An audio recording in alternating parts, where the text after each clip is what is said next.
Mic. Ya, selamat pagi Bapak Ibu dan rekan-rekan jurnalis yang saya hormati. Terima kasih sudah menunggu. Jadi sebagaimana telah kami informasikan atau mengonfirmasikan kepada rekan-rekan sejak pagi tadi terkait dengan kegiatan tangkap tangan yang dilakukan oleh KPK kemarin hingga hari ini, maka pada hari ini kami akan sampaikan perkembangan dari kegiatan tangkap tangan yang KPK lakukan terhadap sejumlah pihak di beberapa tempat. Sudah hadir bersama kita Ketua KPK Bapak Firly Bahuri dan juga Deputi Penindakan dan Eksekusi KPK Bapak Karyoto yang secara lengkap akan menyampaikan kepada Bapak Ibu dan rekan-rekan jurnalis terkait dengan perkembangan penanganan dari kegiatan tangkap tangan yang dilakukan oleh KPK. Untuk menyingkat waktu, kita akan mulai konferensi pers pagi hari ini dengan keterangan lebih lengkap yang akan disampaikan oleh Ketua KPK. Kami persilakan Bapak.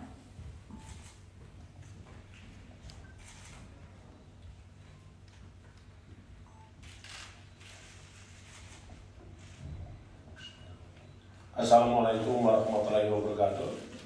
Selamat pagi, salam sejahtera untuk kita semua, salam sehat, salam anti korupsi. Salam, Om Swastiastu, Namo Buddhaya, salam kebajikan.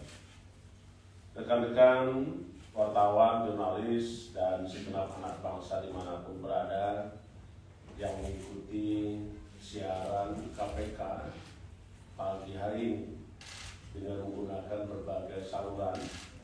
Tentulah kami ingin menyampaikan permohonan maaf karena baru sekarang kami harus menyampaikan terkait dengan informasi yang akan disampaikan KPK sebagai pertanggungjawaban KPK kepada publik.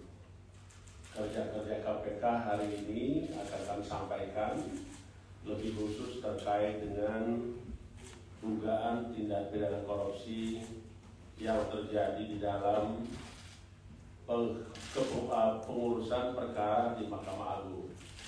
Lengkapnya akan saya sampaikan seperti itu. Sebagaimana yang pernah kami sampaikan bahwa KPK dalam rangka penanganan dan pemberantasan tindak pidana korupsi tentulah melibatkan segenap peran andil besar selalu anak bangsa. Dan kami juga mengucapkan terima kasih atas peran yang telah diberikan, karena bagaimanapun juga suksesnya pemberantasan korupsi tergantung kepada kita semua, kepada segenap anak bangsa. Bahkan KPK tidak pernah berhenti untuk mengajak segenap elemen masyarakat, termasuk seluruh kamar-kamar kekuasaan. Kami pernah menyampaikan memberantas korupsi harus melibatkan seluruh kamar-kamar kekuasaan, baik itu legislatif, eksekutif, yudikatif, termasuk juga partai politik.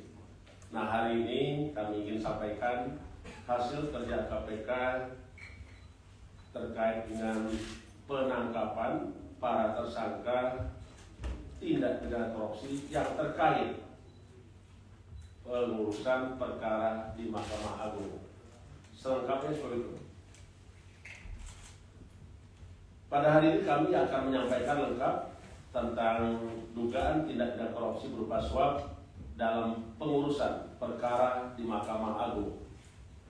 Pada kegiatan tangkap tangan, tim KPK telah mengamankan 8 orang pada hari Rabu tanggal 19 Januari 2022 jam 15.30 di wilayah Jakarta dan di Semarang.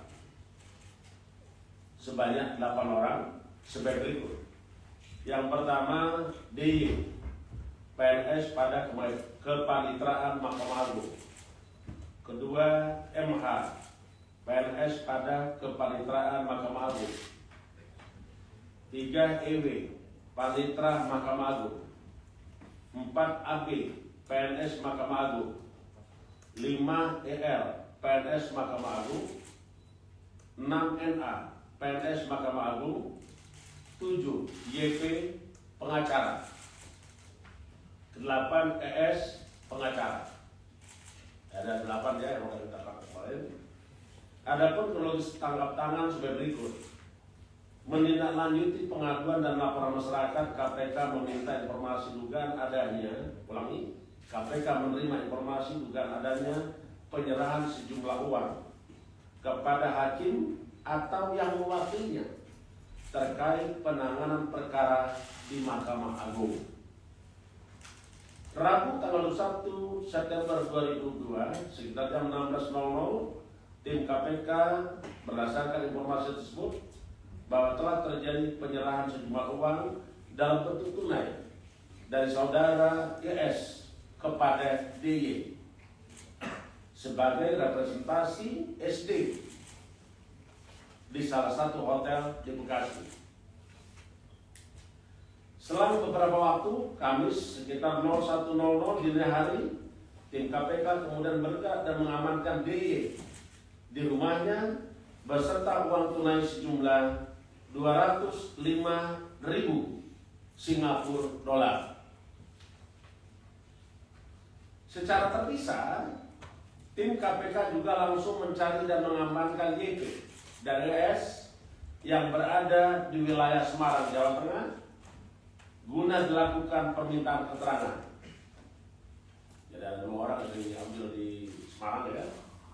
Para pihak yang diamankan beserta barang bukti kemudian dibawa ke Jakarta untuk dilakukan pemeriksaan lanjutan di Gedung Merah Putih KPK.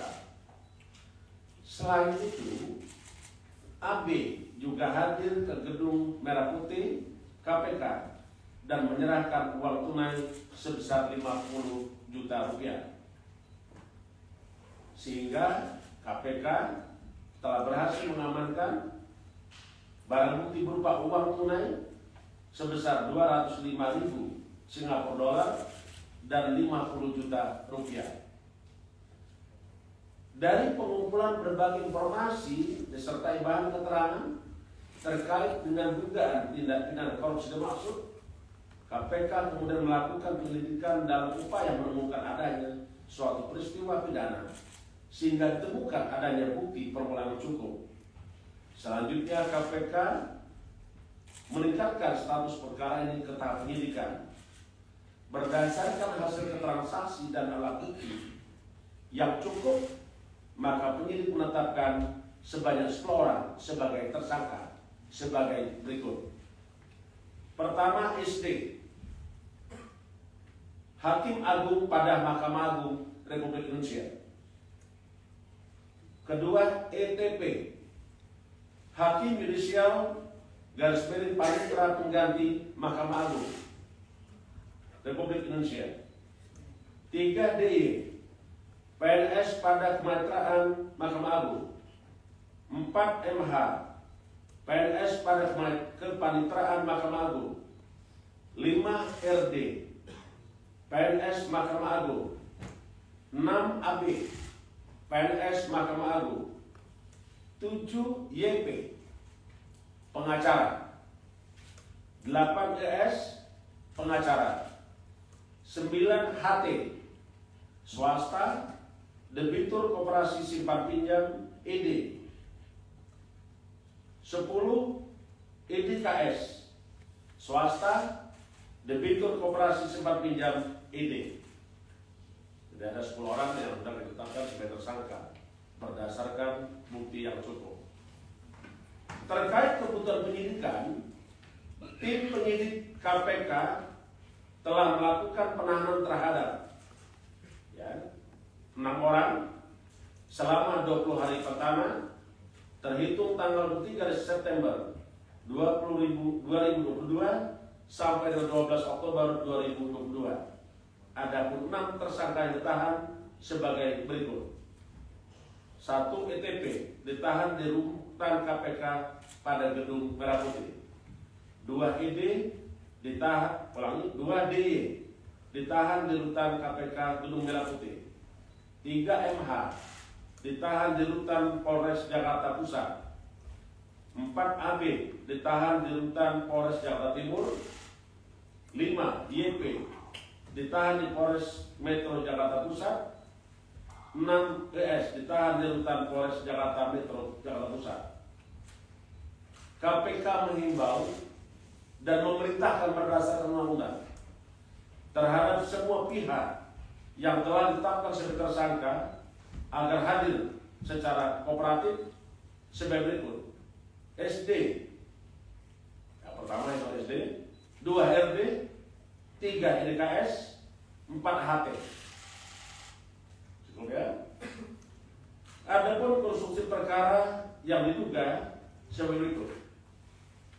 Diawali adanya laporan pidana dan gugatan perdata terkait dengan aktivitas dari Koperasi Simpan Pinjam ID di Pengadilan Negeri Semarang yang diajukan HT dan IDKS dengan diwakili melalui kuasa hukumnya YP dan ES. Saat proses persidangan tingkat pengadilan negeri dan pengadilan tinggi, HT dan ES belum puas dengan putusan pada 2 lingkup pengadilan tersebut sehingga melanjutkan upaya hukum ke tingkat kasasi pada Mahkamah Agung Republik Indonesia. Di tahun 2022 dilakukan pengajuan kasasi oleh HT dan IDKS dengan masih mempercayakan YP dan ES sebagai kuasa hukum. Jadi dalam pengurusan kasasi ini diduga YP dan ES melakukan pertemuan dan komunikasi dengan beberapa pihak di Mahkamah Agung RI yang dinilai mampu menjadi penghubung hingga fasilitator dengan majelis hakim yang nantinya bisa mengkondisikan putusan sesuai dengan keinginan YP dan ES. Adapun pegawai yang bersedia dan bersepakat dengan YP dan ES yaitu DY dengan adanya pemberian sejumlah uang. DY selanjutnya turut mengajak MH dan ETP untuk ikut serta menjadi penghubung penyerahan uang ke majelis hakim. DY dan kawan-kawan diduga sebagai representasi dari SD dan beberapa pihak di Mahkamah Agung Republik Indonesia untuk menerima uang dari pihak-pihak yang mengurus perkara di Mahkamah Agung Republik Indonesia. Terkait sumber dana yang diberikan YP dan ES kepada majelis hakim berasal dari HT dan IDKS. Jumlah uang yang kemudian diserahkan secara tunai oleh YP dan ES pada DY sejumlah sekitar 202.000 Singapura dolar atau setara dengan 2,2 miliar yang kemudian oleh DY dibagi lagi dengan pembagian DY menerima sekitar 250 juta rupiah, MH menerima sekitar 850 juta rupiah, ETP menerima 100 juta rupiah, dan saudara SD menerima sekitar 800 juta rupiah yang penerimaannya melalui saudara ETP. Dengan penyerahan uang tersebut, putusan yang diharapkan oleh YP dan ES selaku kuasa hukum daripada kuasa hukum KSPID untuk dikabulkan dengan menguatkan putusan kasasi yang sebelumnya yang menyatakan KSPID pilot. Ketika tim KPK melakukan tap tangan dari saudara DY, ditemukan diamankan uang sejumlah 205.000 Singapura dolar dan adanya penyerahan uang dari saudara AB sejumlah 50 juta rupiah. Itu sudah kita sekat semua. KPK menduga DY dan kawan-kawan juga menerima pemberian lain dari pihak-pihak yang berperkara di Mahkamah Agung, dan tentunya hal ini akan terus ditindaklanjuti oleh penyidik KPK. Para tersangka tersebut disangkakan sebagai berikut. Sebagai pemberi, HT, YP, ES, dan IDKS disangkakan melanggar pasal 5 ayat 1 huruf A atau huruf B atau pasal 13 atau pasal 6 huruf C Undang-Undang 31 1999 tentang pemberantasan tindak pidana korupsi sebagaimana telah diubah dengan Undang-Undang Nomor 20 Tahun 2001 tentang perubahan atas Undang-Undang 31 Tahun 1999 tentang pemberantasan tindak pidana korupsi Yonto pasal 55 ayat 1 ke 1 KUHP. Sebagai penerima, saudara SD, DS, ETP, MH, RD, dan AB disangka melanggar pasal 12 huruf C atau pasal 12 huruf A atau B Yonto pasal 11 Undang-Undang 31 tahun 99 tentang pemberantasan tindak pidana korupsi sebagaimana telah diubah dengan Undang-Undang Nomor 20 tahun 2001 atas perubahan Undang-Undang Nomor 31 tahun 99 tentang pemberantasan tindak pidana korupsi Yonto pasal 55 ayat 1 ke 1 KUHP. Demikian yang ingin kami sampaikan kepada Bapak Ibu sekalian, rekan-rekan wartawan, jurnalis, dan segenap anak bangsa. Kita semua memiliki PR. Bagaimana kita bisa membersihkan negeri ini dari praktek-praktek korupsi. Bebasnya negeri ini dari praktek korupsi tentulah merupakan cita-cita kita semua, termasuk cita-cita seluruh anak bangsa. Sekian, terima kasih. Wassalamualaikum warahmatullahi wabarakatuh. Om Santi Santi Santi Om. Terima kasih Pak Ketua. Baik rekan-rekan jurnalis, itu tadi sudah disampaikan oleh Pak Ketua bahwa KPK telah menetapkan 10 orang sebagai tersangka dari kegiatan tangkap tangan terkait dengan dugaan tindak pidana korupsi berupa suap pengurusan perkara di Mahkamah Agung. 6 dari 10 tersangka pada hari ini dilakukan upaya lanjutan yaitu upaya paksa penahanan. Dan dari kegiatan tangkap tangan ini KPK melakukan penyitaan terhadap sejumlah barang bukti yaitu uang sejumlah 205.000 dolar Singapura dan 50 juta rupiah. Sebelum kita masuk pada sesi tanya jawab, kami akan perlihatkan kepada publik terkait dengan barang bukti tersebut.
Luar biasa ini.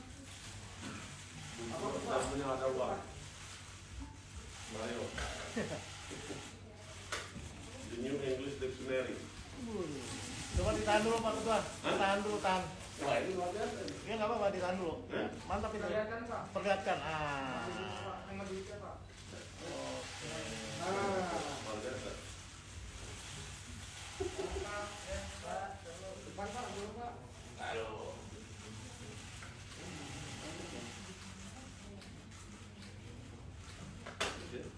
Terima kasih Pak Ketua. New English Dictionary. Canggih Pak, canggih. Oke Mbak Evi, biar pagi nih lebih cepat. Ya, baik. Rekan-rekan, kita lanjutkan dengan sesi tanya jawab. Saya buka sesi pertama, 3 penanya. Mulai 1, 2. Sebutkan nama dan medianya. Oke. Bang Mario, pertama. Siap. Nanti di belakangnya ada satu lagi. Silakan. Ya, terima kasih Pak Ketua, Pak Deputi dan Mbak Ivi dan semuanya. Saya Mario dari Metro TV. Ini saya ingin mengkonfirmasi aja, mengkonfirmasi kebenaran. Sepanjang proses OTT sampai malam ini ada semacam banyak miss gitu kan. Awalnya dibilang hakim, kemudian tidak. Sebenarnya missnya di mana atau kendalanya apa? Terus kedua, ini dengan ditetapkannya tersangka Hakim Agung SD, ini apa memang ini kalau bahasa orang gaulnya bikin paham MA yang kerjanya tuh ngurangin hukuman atau vonis-vonis dari para pelaku korupsi? Ini cara bikin pahamnya MA ini dengan cara kayak gini, atau apakah memang ini bagian dari strategi KPK bagaimana untuk membuat suara yang sama, core yang sama, nada yang sama bagaimana soal standar pemberantasan korupsi? Kita ingat belakangan kan 23 orang koruptor tuh udah dapat pembebasan segala macam, dari ada yang kasasi, ada yang segala macam. Apa ini cara KPK untuk kasih paham itu MA? Nah, ketiga ya itu kan, ini kan nggak jauh ya, kayak model kasus Nur Hadi. Itu kan munculnya dari siapa? Edi Nasution, panitera. Di sini ada berapa nih panitera?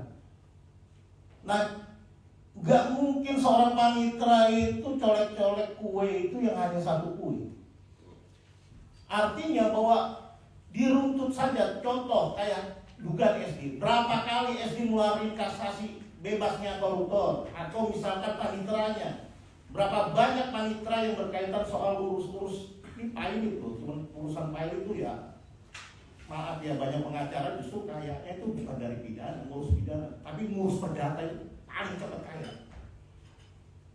Ini maksud saya, apakah nantinya KPK akan men-tracking lebih jauh bagaimana sepak terjang atau jejak dari para panitera ini? Karena muaranya itu nggak akan ada orang berperkara itu touch dengan hakim, itu logikanya. Pasti touch-nya itu lewat panitera.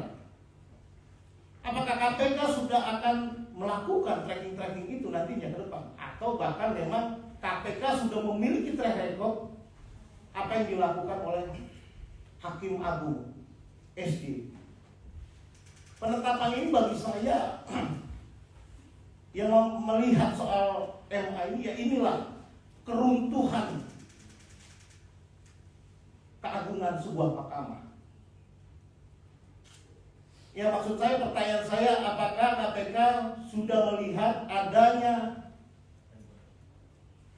banyaknya hubungan antara permainan-permainan? Kita nggak usah inilah, di MA itu OB aja itu bisa urus-urus perkara ke dalam. Itu OB loh, apalagi panitera. Apakah KPK sudah memiliki strategi untuk sampai ke sana? Nah, kemudian dengan penetapan Hakim Agung ini, mungkin sesama APH baru kali ini ketika ada APH yang levelnya lumayan, pimpinan atau kalau ke kementerian irjennya aja nggak dapat. Ini kenapa nih? Apakah pihak MA tidak ingin berkoordinasi lagi dengan APH lain dengan penetapan tersangka SD ini? Nah, Mbak Iwi izin untuk kasus lain bisa sekarang atau? Oke, itu aja dulu Pak Ketua. Terima kasih. Kita datangkan poinnya. Tadi ada satu lagi poinnya, silakan. Silakan. Selamat pagi, Pak Iwi, Pak Ketua, Pak Karyoto. Saya Hanafi dari Detikcom.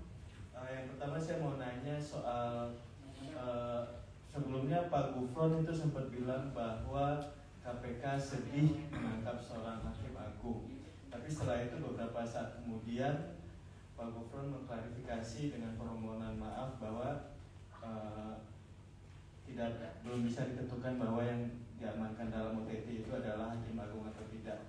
Nah, sekarang ternyata KPK menyatakan bahwa SD selaku hakim agung adalah tersangka. Nah, itu kira-kira penjelasan KPK seperti apa? Kemudian selanjutnya terkait yang hakim agung SD itu, apakah dari yang jumlah 205.000 Singapura dolar itu dia sudah menikmati sebelumnya, yang dari barang bukti yang diamankan itu apakah sudah ada yang mengalir ke dia? Kemudian masih tentang SD ini, kenapa dia tidak ditangkap sekalian? Ya. Saya cukup, terima kasih. Ya, cukup baik ya. Dan kita catat satu lagi kalau ada. Oke, terakhir ini ya. Iya ini dulu. Baik. Soalnya nasi uduk keburu tutup ntar. Udah pagi. Sudah. Satu lagi Pak, silakan. Pak Ketua, saya Yopi dari Kompas. Soal SD ini kan di 2013 itu sempat ramai isu toilet waktu itu waktu mau calon jadi wakil makmum. Apakah nanti juga akan ditelusuri ini Pak soal dugaan waktu itu suap ke anggota Komisi 3 DPR? Propertes ya. Report Iya. tes tuh kan dia ke toilet tuh Pak. Waktu itu sempat ramai ya Pak. Terima kasih. Oke, satu pertanyaan aja ya. Ya. Oke, kita cukupkan.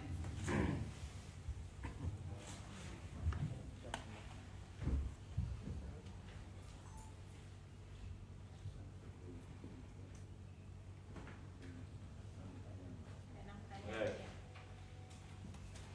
Saya akan coba merespon apa yang diingin oleh kawan-kawan. Mudah-mudahan nanti respon saya bisa memenuhi tulisan dan keinginan rekan-rekan wartawan.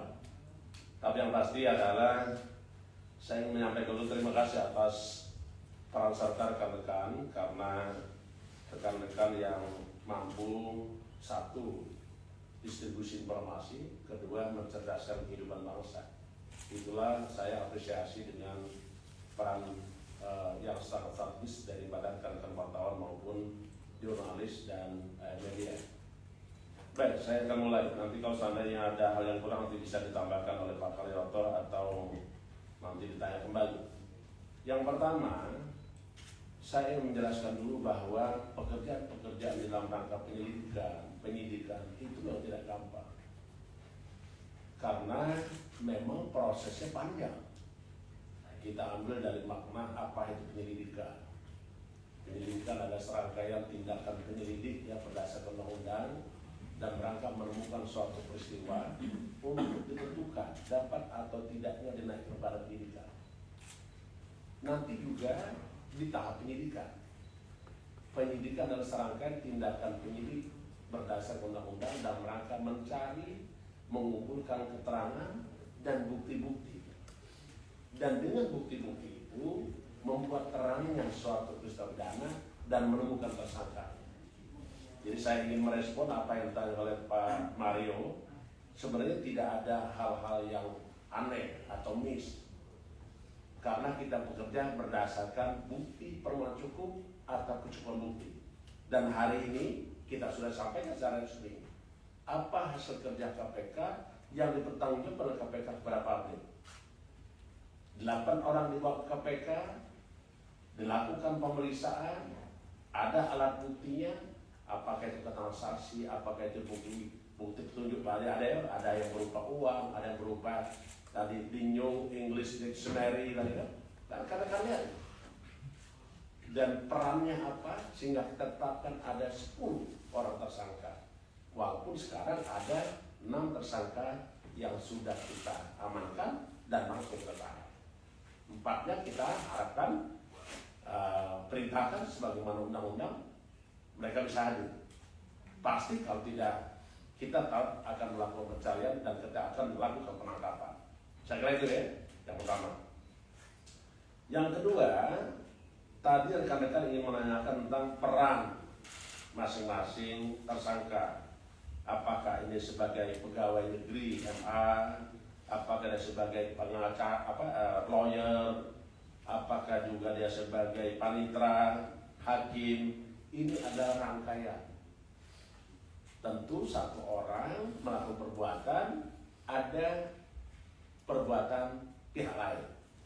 Karena kita memahami yang kita kenal dengan tadi disebutkan kan Yonto pasal 55 kan.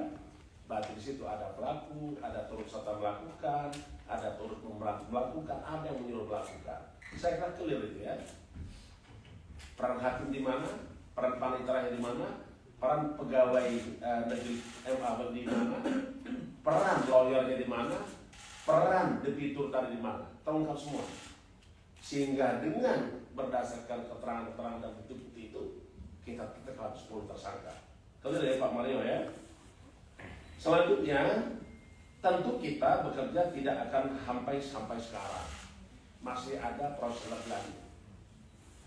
Ya, itu dan akan kita dalami dan kami pastikan bahwa rekan-rekan bisa memberikan pengawasan kepada KPK dan minta KPK menyampaikan hasil kerjanya. Tadi ada 4 orang yang belum kita tangkap, belum ditahan, nanti ditagih aja Pak. Ya, ditanyakan, ingatkan kepada kita. Yang berikutnya tadi juga ada merespon tentang pernyataan. Sekali lagi saya ingin katakan, dengan adanya press conference sekarang, kita sudah uraikan apa itu perbuatan, apa itu peristiwa, apa itu sifat melawan hukumnya, apa buktinya, sudah sudah sangat jelas itu konstruksi perkaranya maupun konstruksi pasal-pasal melanggar. Siapa saksi, siapa tersangka, sudah kita gambarkan semua. Jadi saya tidak ingin lebih panjang. Bagi yang belum ditangkap, tadi disebutkan ya, ada 4 orang, segera kita tangkap. Tapi tentu sebagai warga negara yang baik, saya kira dia tahu diumumkan sekarang, besok berduyun-duyun kami datang semua. Ya, kalau enggak, ya kita cari. Itu tugasnya kita dan tugasnya rekan-rekan semua. Ya. Kalau identitasnya kita sudah tahu semua. Ya. Termasuk fotonya pun kita sudah punya juga. Nah, kawan-kawan sudah buka kan? Sudah buka kan? Sudah searching pasti kan? SD ini siapa? Gitu. Terus bersama siapa lagi dia majelisnya gitu. Pasti udah dicari. Oke, kita akan dalami lebih lanjut. Yang selanjutnya merespon pertanyaan terakhir tadi, bagaimana dengan peran panitia seleksi di Komisi 3 terhadap pemilihan Hakim Agung. Sebagaimana yang pernah saya sampaikan bahwa pemberantasan korupsi ini menuntut peran setiap pemangku kepentingan, setiap anak bangsa, setiap kamar kekuasaan. Hari ini kita menindaklanjuti laporan dan pengaduan masyarakat terkait dengan dugaan korupsi yang terkait dengan berupa suap atas pengurusan perkara di Mahkamah Agung. Hakimnya dipilih oleh Komisi 3 DPR RI. Tentu kita juga ingin melihat, karena pemberantasan korupsi itu harus melibatkan semua kamar kekuasaan. Mari kita bersih-bersih semua. Ya, legislatif, eksekutif, yudikatif, partai politik harus bersih dari praktek-praktek korupsi. Saya kira itu dari saya. Cukup Mbak Evia? Saya kira sudah terjawab semua. Mungkin ada yang ingin ditambahkan Pak? Baik, rekan jurnalis yang saya hormati, saya kira demikian sudah disampaikan semua secara lengkap oleh pimpinan KPK Pak Firly Bahuri. Sekali lagi, dari kegiatan tangkap tangan yang KPK lakukan mulai hari Rabu tanggal 21 September 2022 sekitar pukul 15.30 WIB di beberapa wilayah di Jakarta dan Semarang, KPK telah menetapkan 10 orang sebagai tersangka dan 6 diantaranya dilakukan upaya pasar penahanan mulai hari ini, dan kepada 4 tersangka lainnya KPK mengimbau untuk bersikap kooperatif datang memenuhi panggilan penyidik. Demikian kami sampaikan. Terima kasih atas perhatian rekan-rekan. Wassalamualaikum warahmatullahi wabarakatuh. Mbak Ipi, ini langsung turun